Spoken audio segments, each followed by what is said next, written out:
Hello, my friends, and welcome to episode 189 of the Kiss Army Nation podcast. I'm one of your hosts, Pasquale Berry. And I am Claudio Spera. Welcome to the show, everyone. Born and raised in beautiful Canada, our guest tonight runs a music-related podcast, has interviewed tons of celebrities. He's making big waves in all streaming platforms, and he's a true music lover and became a member of the Kiss Army at a very early age. And above all these things, this is not enough, he's well known for hosting the Cassius Morris Show, a very entertaining and awesome podcast about the entertainment business. So, ladies and gentlemen, let's welcome Cassius Morris to our show. So nice to have you, Cassius. Claudio Pasquale, thank you so much for having me. I really appreciate it. Oh, it's such a pleasure to have you on. And Cassius, I want to tell you that we sort of almost met at a Kiss concert years ago. We've been Facebook friends for years. And yes. I saw you at a Kiss concert. I think you were around 10 years old. You were wearing the old vintage paper thin Kiss jacket from Australia, I believe it was. And I was literally standing behind you, waiting to talk to you. But even at 10 years old, man, you were a freaking rock star. Everyone wanted a piece of you. Everyone was talking to you, and I couldn't get through. So I just went back to my seat. That is amazing. No, that was one hell of a time, that show for sure. And I actually do remember even Paul Stanley was surprised that I had that jacket. I remember when I got to talk to him at the meet and greet, he said, "That jacket's very rare. I have one of those." Really? Wow. Yeah, so those were amazing times. But like I say, I hope that we'll have a real discourse the next time we run into one another. Well, that's where we're here on this show to have that discourse. There you It'll go. be awesome. Now Looking we're forward here. to it. There you go. Look at us, man. After so many years, here we go, man. So Full circle, right? Yeah. Yeah. So, as that Kiss fan standing behind you, Cassius, and want to get to know you, here's the opportunity to do that. So I want to know, our listeners want to know, who is Cassius Morris? Tell us about yourself. Who are you?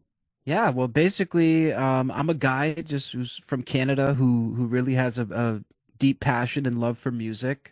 From a young age, I've loved all types of music, particularly rock and roll. That was the genre that really introduced me to all things music related, and Kiss was one of those first bands. So really, at the core of it all, I'm just a guy who really loves music. I love asking questions. I love making content, and really staying at the forefront of whatever's happening now. So I would say that's, anybody who knows me knows that's pretty consistent, and I think that's a pretty good way to put it. And how exactly did you get into music? Basically, I was always in a very musical household, musical family. My parents would play everything from, contemporary to, classic rock, hip hop, reggae. So I was always exposed to all types of different stuff. So, as long as it was kid friendly to a degree, it was really choose your own adventure. And the people who really stood out to me were definitely the guys who had the full package beyond just music. So, that's obviously why Kiss was one of those groups. I was drawn to them, drawn to Iron Maiden with Eddie and, all those visuals. So I would say it was a mixture of being in the musical family and then also sort of being encouraged to pursue that interest as well. So, we were saying in the introduction that you became a member of the Kiss Army family, I have to say, since you were really, really young. But we would love to know the details. So how were you introduced to Kiss music? Yeah, so I would say the first introduction to Kiss would probably have been just at the CD store at the time, I guess. See, now I'm starting to date myself here as time goes on and I tell these stories. But yeah, I mean, I think I just saw the visual of the four guys. It was the 20th Century Masters CD, and just seeing just the crazed look on Gene's face and Ace all spaced out and Paul doing his superstar thing. I just remember, it was such a strange image and something that I'd really never come across before. And that's when my mom started telling me that she used to like Kiss. She was telling me all about it, and then the guy at the CD store was telling me about his sort of Kiss lore. So really, I think how I got into them was just really like any other kid, just being pulled in by that image and the mystique, but then also, learning about their music, listening to albums like Destroyer. But I would say the main thing would be the theatrical elements. And besides Kiss, So, what were some of the bands that actually crafted your taste into music? So, you mentioned Iron Maiden. So, who else? For sure. Iron Maiden was a big one. I would say AC/DC was up there as well. Definitely just super, super essential to my musical growth. I would say people like Black Sabbath, Ozzy, and I was also into some of the new metal sort of stuff at the time, just given my generation, being born in '98. So I grew up on some of the Korn, Disturbed, Oh, okay. Slipknot, stuff like that as well. Yeah. Okay. Okay. Got it. So was Kiss always your favorite band, or were they ever your favorite band? For sure, I would say Kiss is probably been my favorite band since I first discovered them. And they never really left that spot. I think there was a while where Black Sabbath was my favorite when I got later into my teenage years, but Kiss has always at least been top three for sure. Mhm. And a lot of the bands you were mentioning, are very Kiss related in terms of their theatrics, and they're very visual bands. How do you think Yeah. Kiss's theatrical live performances have influenced rock concerts today? Oh my gosh, that's a great question. I would say there's more ways they have influenced it than ways that they haven't been involved. I think it's almost impossible to look at any modern concert's DNA, like Kiss always says, that has that Kiss DNA Yeah. within it. And I would say it actually goes far beyond rock. I find myself going to all types of different concerts.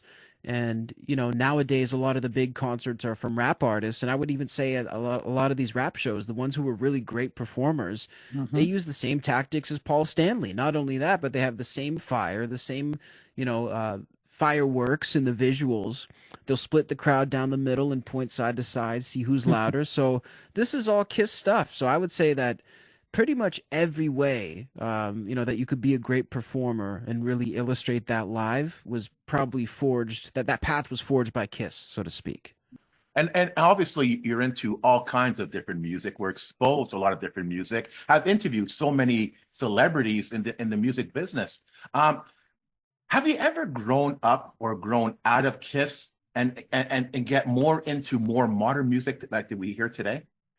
Yeah, for sure. I would say I sort of hit a point in 2017, 2018, where I was really beginning to struggle because I was just entering my 20s. And this was a point where I was really yearning for connection to people. And, that's the one thing in my life, just where I'm situated in terms of location, that I haven't had a huge connection with is other people my age really loving the same bands as me. Growing up listening to vinyl records when everybody else had their iPods. And, I missed most of the new releases for my generation as I was growing up and a lot of the current stuff that was happening. So I started having trouble, I think, relating to people my own age for a while. So that's when I really sort of did a pivot into the current stuff. And I sort of had to go and catch up on the past 5 years before that because I had missed everything. I was just listening to stuff that was before my time. So I mean, I wouldn't say I ever cast them aside, but definitely I did get into more of what was happening now. And I think just to add to that, I really, felt that resurgence for Kiss, especially, during the end of the road tour when there was current things in the now that were really exciting. I think that sort of brought that back for me. Okay. Yeah, because the reason I asked that question, because I like to know, in terms of your favorite lineup, would you say it's more the classic Kiss or more contemporary Kiss?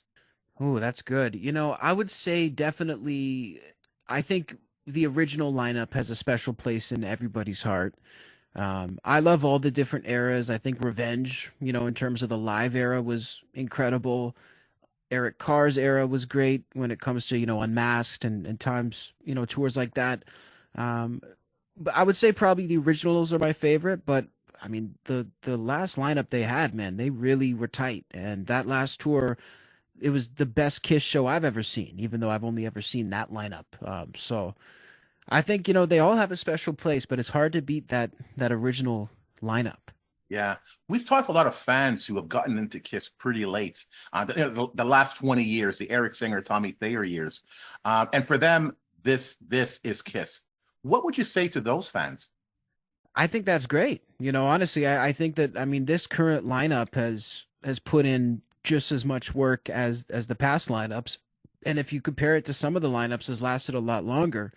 So, I think that this absolutely has been Kiss with Tommy and Eric for a huge amount of people. And I think Mhm. that's the beauty of Kiss is that you could be a huge Kiss fan and be thinking of, the Lick It Up era, or you could be thinking of Yeah. the Love Gun era. And ultimately it all kind of ties in. Yeah. 50 years, man. Yeah. Yeah. 50 It's years. insane. It's like choose your own Yeah. choose your own adventure. And speaking of 50 years, Kiss has such a huge catalog of music. I'm going to ask you, what are your top three favorite albums? That's almost like asking a parent who's your favorite child, or that sort of changes all the time. That's So right. so Yes. for right now, today, as we're speaking, what are your top three favorite albums? Oh boy, that is like asking my favorite children. Um, I mean, I would say Love Gun is always in there. Love Gun is really, I mean, when you look at each individual track, it's pretty much rock solid. I would put Lick It Up in there, I think. Lick It Nice. Up is a special place for me. I don't know. It's just a really cool, funky record. And then for the third one, I'd have to either put Creatures of the Night or Rock and Roll Over because I feel like those are two basically perfect albums. I don't Nice. know. Maybe you guys could help me decide which one has the edge here, but I would say, maybe Creatures. Well, all of the, I guess, all of the records that you mentioned, they're so great, and I'm sure that it's in the top five for everybody. But yeah, I was gladly surprised with Lick It Up. I Hmm. think it doesn't get the recognition that it deserves. Of course, there's many Vini fans out there, and for sure it did change a bit. Quite a lot, I have to say. Getting into the non-makeup era, but that's interesting. So, Cassius, just we're gonna cover some more Kiss ground in this question, and then we're gonna move into what's really interesting from you, which is your show, your podcast, and everything that you're doing in the media. Um, but talking about favorite things, who is your favorite member and why? That's tough. I would say for the majority of my fandom, so to speak, it would have been Paul. Paul is just like that quintessential guy that I'm always drawn to. But I think over the years it's slowly become Ace. And I Oh just yeah, think that oh, nice. yeah, I think it's just because he is just such a wild card, pun intended, and he's just a true rock and roll spirit. And do I agree with everything he says? No. Do I think he always makes the right move? Not necessarily, but I think he is a testament to being strong-willed and going out there and making it happen by any means. I mean, this guy has been he's had a career for the entire time in and out of the band. So I think Yep, just his spirit and his love for the music still is actually really cool and super refreshing. true. Well said. And each one of us, we always keep great memories from the first time we saw the band. So when did you attend your first Kiss show, and what are your memories about that show? Oh wow. So my first show was 2008 on the Alive 35 tour. Oh, okay. Um and it was the Kiss Halifax Commons show here in Canada. So that's Eastern Canada. And it was an interesting one-off show for that tour because it was like a Halifax's own rock music festival. So it was a lot of people, outdoor gig. It was a foggy day where it could have been raining, but it was just real foggy and it set the stage. And yeah, I mean they did all of Alive. That tour was incredible. I Oh think yeah. it was just the best. I think the main memory, it was a super unique show. Gene messed up Deuce in the beginning. They completely messed up the opening song, and Paul had to get him back on track. So I think the energy was just super duper high, and you could tell even for those guys, it was an exciting concert and full set too. They didn't do a festival set; they did the whole show. Right. Well, the Alive set was truly awesome, so everybody Oh wanted to yeah, get that. And speaking of which, I'm sure that here you can expand as long as you wish, Cassius, but you had the chance to meet many of the members of the band. And what was the experience like? So, who did you meet? When? How? What are your memories on that? for sure. So I mean, I've had the privilege to attend a couple of meet and greets for the band. on multiple occasions. So I've met the entire current lineup, and I've also had the privilege of interviewing Ace Frehley and Bruce Kulick as well over the phone. I would just say overall that the main thing that stands out to me with these guys is how gracious they are to their fans. And, some people, I know some people try to snicker at that and say, yeah, well, for, $2,500, anybody's going to be gracious. But, when you really look at the circumstances, a lot of the times these guys aren't being paid and they go way out of their way to be nice to fans, whether it's answering fan mail, whether it's doing an interview with an up and coming, reporter online. Whatever the case may be, giving back to charity. These guys do a lot for their fans, and they want to make sure that each and every person who meets them feels that they left with that connection. And that to me is important. I was thinking about it before. If I was the, number one Metallica fan as a kid, things may not have ended up this way. The number one AC/DC fan, and that's not a slight to those bands, but you don't see those guys as active with their fans. And I think Kiss is a very unique group in that sense that their fan engagement is second to none. So I would say just the care that they take with each and every person to make sure they leave and say, I met my hero and I had a great experience. It's like never meet your heroes unless your heroes are Kiss. I've said that before. Yeah. Yeah. And what about the interviews that you had? So you mentioned Ace and Bruce. So how did it go? How was it? Oh, those were amazing. Bruce was the first one I did. I think we were like 11 years old, and he just did it as a favor. You do these, we were kids, we were big fans. We were trying to interview anybody in the Kiss world. So that was great. Just got to ask him some stuff. I remember he said, he was like, how old are you, 11? I said, yeah. He said, and you're asking me about Kiss Animalize live? Like, you know what that is? He's like, how do you know what that is? I was like, I'm a real fan. But yeah, I mean, it was amazing. Ace was always great to talk to. We got to do Zoom, so that face-to-face was really cool. And then, Gene was pretty explosive for the interview. That was the one where me and him had a little back and forth on the prices of his box set. Oh yeah. That was great. I saw that. That was fun. Yeah, right. He was actually calling someone right on his phone, and that was awesome. Yeah. So that was. I mean, listen, you'll never forget an encounter with those guys, as you guys know all too well. You'll never forget it. Oh yeah. Yeah.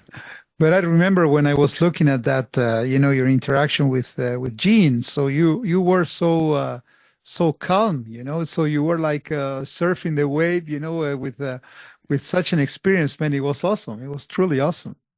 I appreciate that, man. No, I definitely, and if anybody is curious about my extended thoughts of that, I did do a video sort of talking about the behind the scenes on it and how that came about. Nice. But definitely very nerve-wracking experience, but I'm glad it ended up going in a way that made sense, luckily.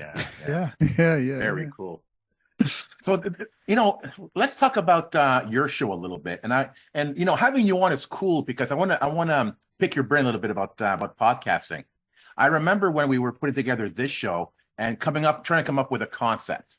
So we try to come up with a broad concept discussing, having fan profiles, discussion panels, specials, interviews. So it covers a whole gambit of topics. So how did you decide on the concept for your show? Yeah, good question. I would say, it took me some time because in the beginning, it was really all about Kiss. When I first started, it was just a Kiss podcast, Creatures of the Net, and that's really what it was through and through. And I think after about 100 episodes of that, and as I started to develop my taste a little bit more into different bands and even different genres, I just really was hungry to talk about different things. So I think it was pretty natural for me just because I knew it was going to be music and entertainment, because that's what I was passionate about. But once it, became broad, it gave me a lot of material to work with.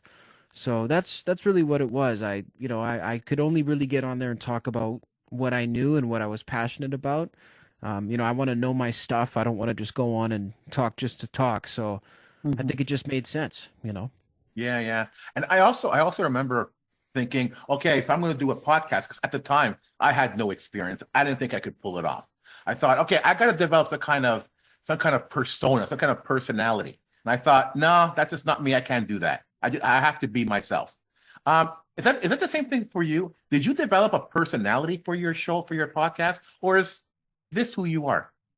Yeah, I mean, I think there's a bit of both in most people's scenarios. I think that there's the very rare person who is like exactly the same as they are on and off the mic, in all scenarios. But I think for me, it started as like the reporter kid was my thing.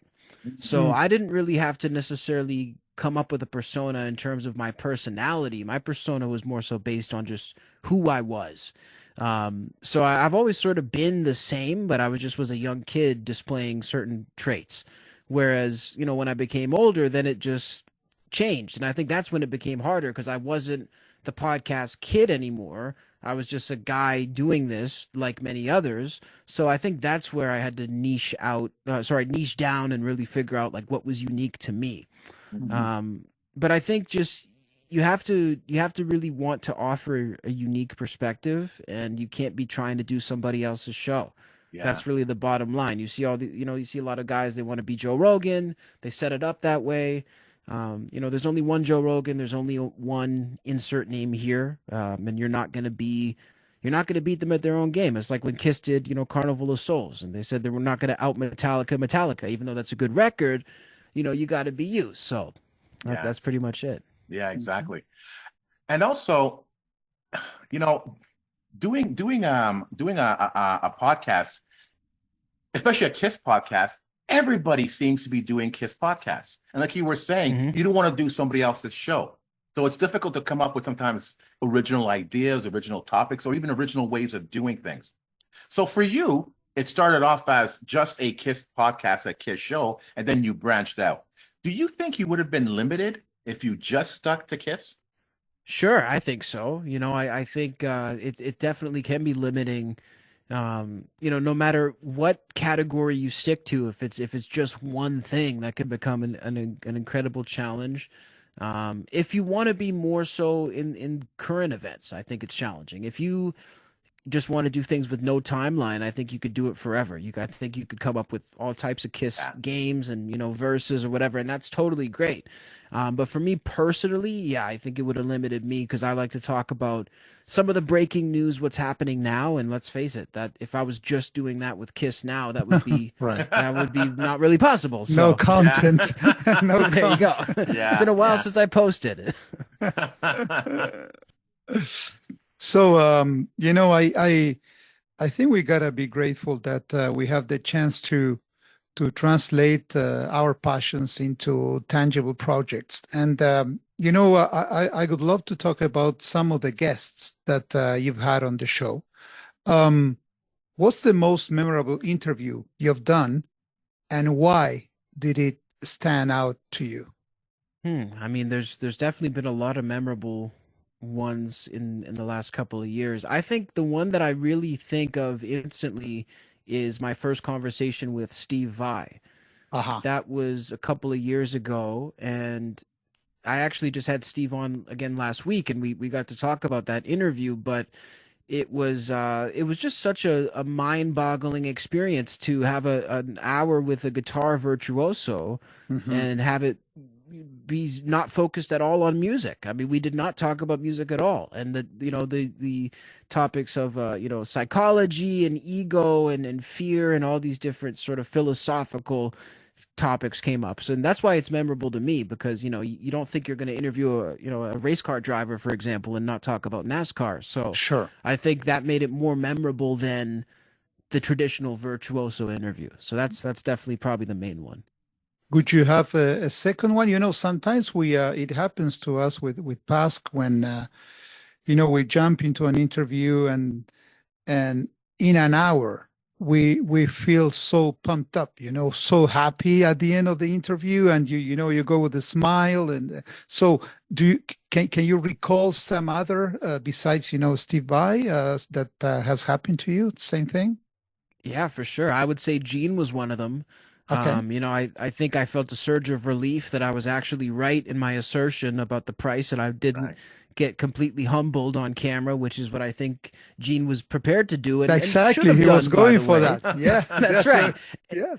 Yeah. And if I would have been wrong, I would have deserved it, so I don't fault him. That's what happens when you jump in the lion's den, so to speak. But I think Yeah. that one was it just the fact that I'd wanted to do it for so long and it was such a unique experience that went nothing like what I pictured, that makes it memorable. I think that like when you're pursuing a goal and you finally get it, you will get that, but it's never going to look like that little reel you played in your head while you tried to lead up to it. So that one was memorable. And I think, just to throw a third one in, my conversation with Jeff Tate, of course, Uh-huh. in Queensryche, definitely a really, really enlightening interview. And I think the fact that I wasn't, a diehard Queensryche fan, by any means before, sort of gave me a layer of separation from being like the fan of Jeff Tate. And I got to be sort of the interviewer first. That to me was a really special experience. Going back to what I was saying before, I want to, learn more about your thoughts about podcasting. I feel like Claire and I have a strong foundation for this particular podcast, but we don't have like, where is this show going to go in the future? We're taking it week by week. We're having a blast doing it, and we're going to continue doing it until we no longer have fun. If it becomes a job, it becomes work, we're not going to do it. So when you were developing your show and you were saying that, if you were doing just Kiss, it would be limiting. So you expanded it under other genres. So did you have a goal or an idea of where you wanted your show to go? Yeah, I think it's interesting because at that time, like when I first started branching out, the podcasting game, so to speak, was so different. So at that time, I really wanted to be sort of like a pirate radio. It was just, we come on, we're playing music. It was like a power hour kind of thing, and then we do interviews here and there as well. I think over time that definitely will change as the landscape changes. I mean, really what it's evolved into is I want to be one of the places to have the quintessential interview. So, you could see somebody does the circuit and that's great. But when they do this interview, that's when you're really going to get, X level of content at a certain level. So, I think it applies differently for everybody. But I would say is if you really do just want to do this for enjoyment, and if you don't want it to be a career path, if you don't want it to be a job, I would say that actually gives you a lot more freedom. And at that point, you can just do whatever you want, really. I mean, you could just I think the more fun you have in that scenario, the better your show is going to be. So you just have to Mhm. make sure you're having fun all the time.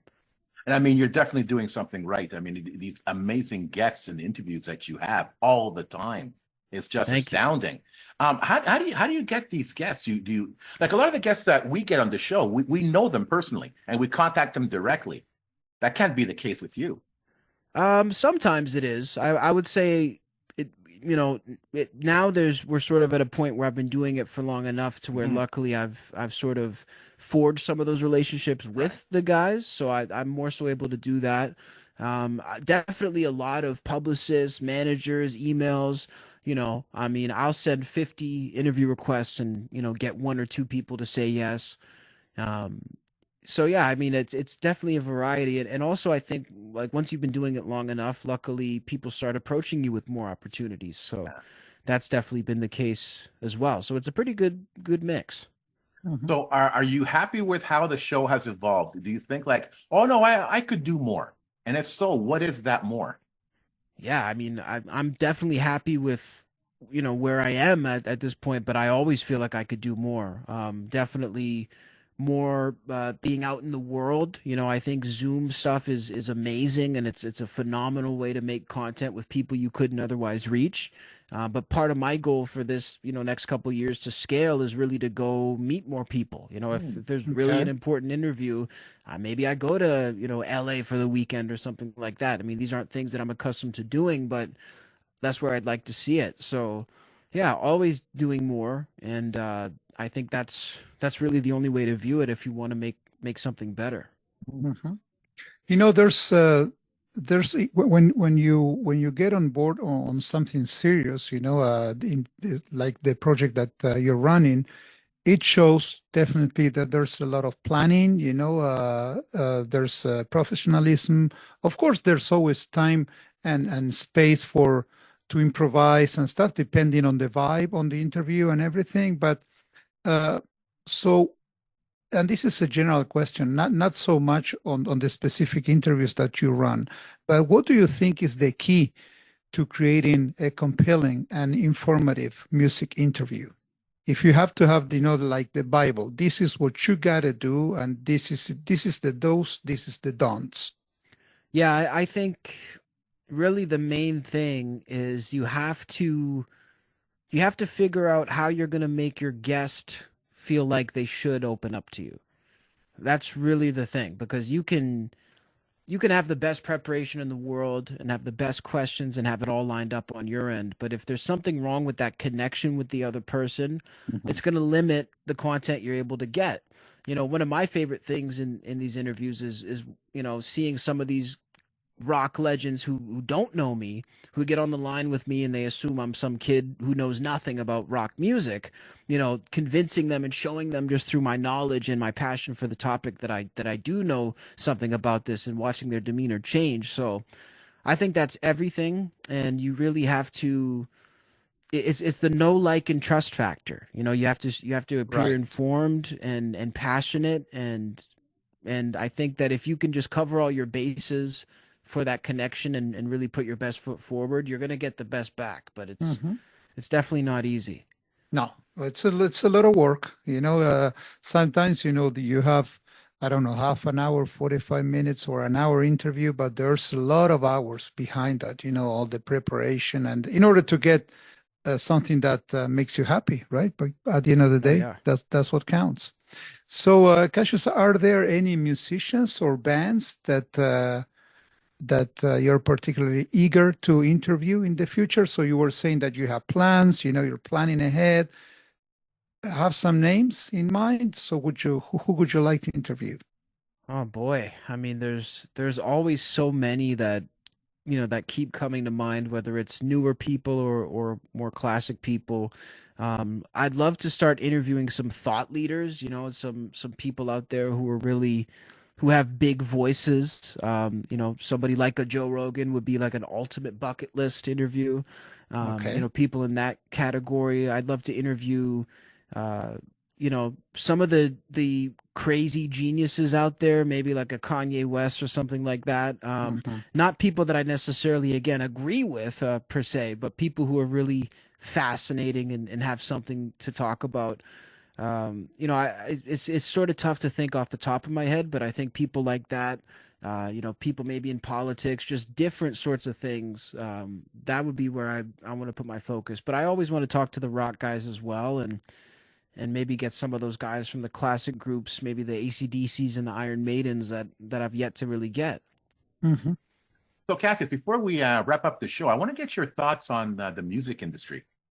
I have a friend at work, for example, that went through my phone and didn't find many pictures. And she goes, "Oh, you have your pictures on a cloud." I go, "No, I don't use the cloud. I download all of my pictures onto a hard drive. I like hard copies. I don't like listening. I like just streaming music. I like to have the album in front of me. I want to experience music." And I feel that young people don't understand the significance of having the material in your hands, something that you own, something you take care of.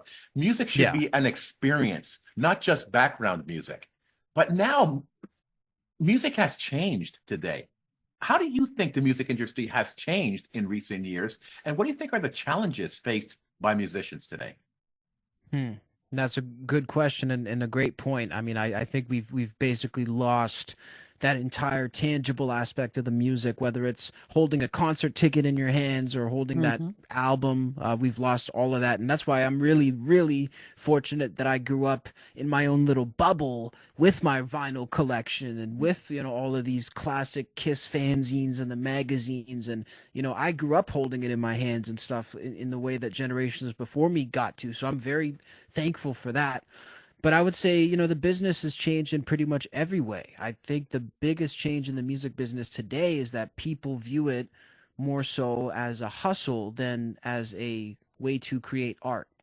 And it has been identified as a way that you can make money, and it's been identified as a way that you can monetize other things that actually have nothing to do with music. It's now being used as a tool for that.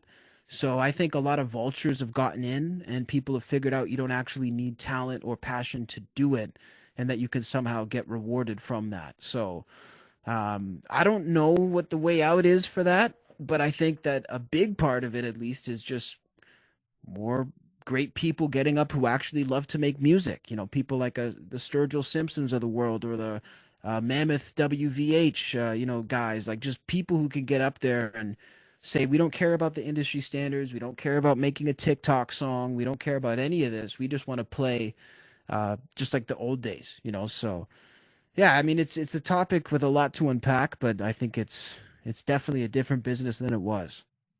So let me just Pascal, before we move into the next one, you might remember, Cassius, when Gene said rock is dead, okay? Hmm. And this is pretty much related to the question that we just were talking about.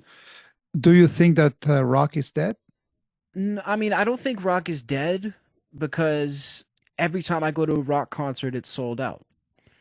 So that to me is the big disconnect there, you know, and I understand that the concept is sort of after the extinction of the greats, like after there's no more Metallica to fill those stadiums and no more AC/DC, you know, to do River Plate or whatever, that it'll go away. I understand that concept. I do think rock will never be as big as it was. So if Mhm. you want to call that the death of it, I suppose that's a perspective. But I think that, you know, the fact that I go to a Metallica concert and everybody around me is close to my age and we're all there, that tells me that if there is a new Metallica to come out who makes just as good a music, that we're going to show up for them too, in the same way that, you know, we showed up for these other guys. So I don't think it's dead. I just think it's no longer the number one hottest thing anymore, and that's okay. Okay. Yeah. Have you talked to musicians who've expressed concerns about making a living out of making music today? For sure. I mean, I think everybody's feeling it right now, you know, and that's even people who aren't in creative fields, but especially creatives. I think we're all feeling it. You know, I think there's a lot of frustration. There's a lot of frustration about the streaming services Yeah. not paying their fair shares. You know, Mhm. there's people who feel like they're being taken advantage of. So, yeah, I think that there's a lot of that right now, and I think it's hard for artists to stay creative through that. Yeah. Mhm. Kiss is lucky in a sense that they don't have just the music, they have the merchandising and the whole superhero persona and mystique behind the band. Not every band has that luxury. What's the solution? What could bands do to stay relevant today? Yeah, I mean, honestly, I think it's a twisted scenario now where it's kind of like the less you try to stay relevant, the more relevant you'll be. Mm, You know, I think a lot of the tactics to sort of hijack music have worked, but people are also becoming wise to a lot of tactics. Yeah. They can tell when you're trying to make a TikTok hit. They can tell when Yeah. you're yeah. trying to force, you know, a viral. You Yeah. guys know what I mean. So I think that really it's just about that authenticity. Mhm. If you just want to make great music for the sake of it, that is the best thing you can offer the public today. And I think those are the people we're starting to see blow up. I think there's almost a creative renaissance in a way where it's more so about the craft and the passion for the craft than just fly by night kind of stuff. So Yeah. I think that's the solution all the way. I'm really touched when fans tell us that, part of what we do on this show is really keep the memory and legacy of Kiss alive. What role do you think your podcast plays in promoting new music and discovering emerging artists? Yeah, I mean, you know, I strive to be a place where everybody can thrive. That's what I want my platform to be. I want it to be the spot where you can go and hear your childhood favorite, you know, tell some classic untold stories, or maybe have nostalgia, or, you know, get to know some of these household names. But also I want it to be a place where, you know, if you see somebody on my platform, you know that they should at least be on the radar, and that this could potentially be one of your new favorites or somebody to at least watch. So, I mean, I try to be one of the people to help at least lift people up to a new audience, and if I can even get a couple people to at least check out some artists, that's great to me. So yeah, I mean, I want to have an open door to everybody, anybody with talent. Nice, nice. And promotion time. Tell our audience about your show. How did you get to it? And Sure. Well, I'm on YouTube. If you look up Cassius Morris, my current channel is Cassius Morris Official. I still sort of loosely operate under Cassius Morris show. It's just really all interchangeable. At the end of the day, it's me doing interviews, it's me reacting to things. We'll have hopefully some good conversation. We'll have some wild times, but it's all in good fun, and it's all there for you guys to see. So YouTube, I'm on Instagram at Cassius Morris _. Catch me on Facebook as well, and yeah, that's basically it. Cassius, we're so grateful. And let me just say that this is one of those episodes, as I was saying before, that you feel energized, you feel, you go with a smile. It was really, really entertaining, enriching. There's a lot of stuff that I didn't know about you. And the fact that you're so young and you really have a head on your shoulders, and you're Thank you. promoting talent and you're promoting music. Some people might think that there's some kind of a old-fashioned approach, but this is working, man. It's culture, it's art, and we're really happy that you were part of the show with us. So thank you so much. Oh, guys, thank you so much. It's an absolute pleasure to join you, and keep doing what you're doing. I'm always excited to see the new profiles coming up on Facebook, and you guys are keeping the legacy alive, the memory alive. Some of my greatest memories have to do with Kiss, and the online friendships that we get to make with guys like yourselves, just people who all across the world who have this one common thing linking them. So I really value what you guys do, and I appreciate you having me on. Thank you so much. Oh, the honor is ours. I was thinking about that time I saw you at the concert, and I thought to myself, let me see if I could get him on the show. And I was like, yeah, no problem. I'd be glad to. And we were talking times and dates. You were so open, so flexible, and so eager to come on. And this has been a fantastic hour talking to you. And I am glad that after all these years, I finally got to know that 10-year-old kid at that concert with that vintage jacket. I've come full circle. Finally. Full circle. That's right. Finally, it's been such a pleasure to get to know you. It all comes back around. It always does. It always does. So thank you once again for coming on the show. Really, really appreciate it. Definitely, guys. Make sure to tag me once it's out, and I'll make sure to blast it everywhere. And we'll maybe put a couple clips out if that's okay with you guys. Absolutely. On the socials. Awesome. Fantastic. Thank you. To awesome, the Kiss guys. Army, we hope you enjoyed this episode. If you have any questions, comments, or ideas, please send them to talktome@kissarmynationpodcast.com. Until the next time, remember, never stop rocking. Take care, everyone. If you enjoyed this episode, check us out on Facebook, Instagram, and X. You can watch us on YouTube or listen to us on Podomatic, Spotify, iHeartRadio, or wherever you listen to your favorite podcasts. This is about you, so please like and subscribe to support the amazing guests we have on the show. See you soon, Kiss Army.